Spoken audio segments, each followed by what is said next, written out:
ये महाभारत लड़ाई क्यों हुई? दो भाई थे, एक दुर्योधन थे, दुर्योधन के जो कौरव थे उनके 100 भाई, एक पांडव थे जो 5 भाई थे।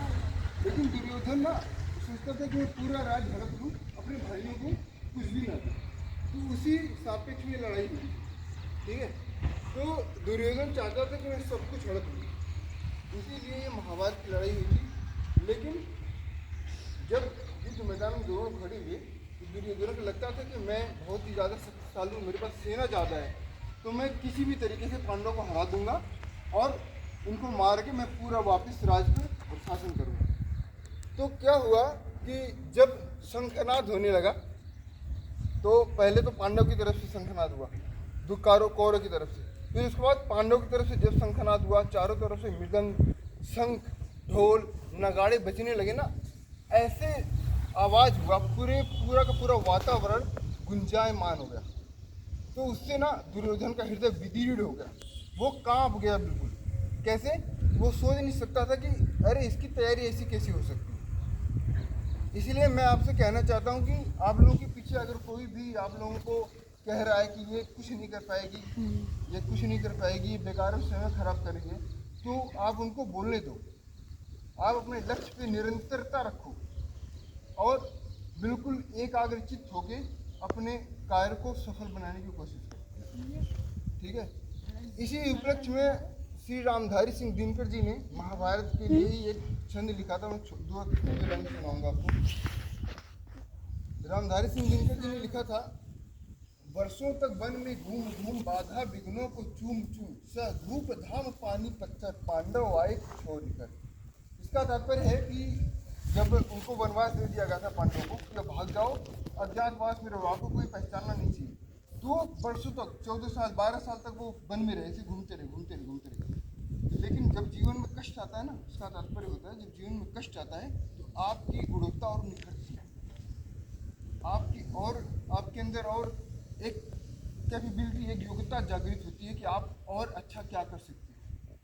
और फिर जब आप अच्छा कर लोगे तो आपको महसूस होगा कि हाँ ये प्रॉब्लम आनी जरूरी थी मेरे जीवन में। तब आप तो आप लोग अभी जिस स्टेज पे हो, जिस भी क्लास में हो, कोशिश करो कि आपके जीवन का जो भी लक्ष्य है उसे हासिल करो और बिल्कुल पूरी लगन से आप लोग करते रहो। और ये योगा मेडिटेशन अपने जीवन में निरंतर रखना।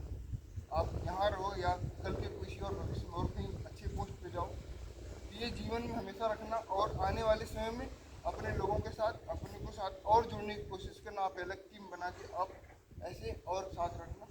आप लोगों का बहुत बहुत धन्यवाद। आप लोगों के साथ मुझे इतना समय बिताने का मौका मिला, मुझे बहुत अच्छा लगा। और अजय जी हमेशा बताते रहते हैं कि हमारे साथ बहुत सारे स्टूडेंट्स हैं जो हमारे साथ योगा करते हैं, मेडिटेशन करते हैं, खेल करते हैं। तो ये देख के मुझे और अच्छा लगा कि मैं तो खैर फ़ोन से सुनता था, आज मैंने आप लोगों को देखा, आप लोगों के अंदर बहुत अच्छी कैपेबिलिटी है। ये बच्ची बहुत अच्छा योगा करती थी। इनके बारे में मैंने देखा है वीडियो पे, कबड्डी बहुत अच्छा खेलती हैं, इसका नाम तो मुझे नहीं पता। और एक दो और लोगों को मैं कबड्डी नहीं खेलती, कबड्डी तो खेलते हैं, दूसरा है इनका क्या ये मैंने वीडियो में मौर्य का देखा नाम है। सुने हैं? खैर ठीक है, आप लोग जो भी करते हो बहुत अच्छा करते हो, सब योग्य है। और अपने जीवन में जो भी लक्ष्य है ना उसको बिल्कुल फोकस रखना। और आप लोगों का कर्तव्य ये है, श्रीमद् भगवद गीता में श्री कृष्ण ने बोला है, क्लव्यम मास मतम पार्थ नैतक युपपद्यते क्षुद्रम हृदय दौर बलियम त्यक्त्वा तिष्ठ परंतप।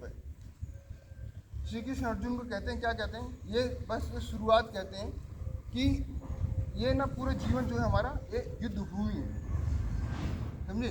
आप स्टूडेंट हो तब भी आपको स्टूडेंट लाइफ में भी ये की तरह से लड़ाई लड़नी है, आपको पढ़ना है, अच्छे नंबर लाना है, आपको ये भी टारगेट है।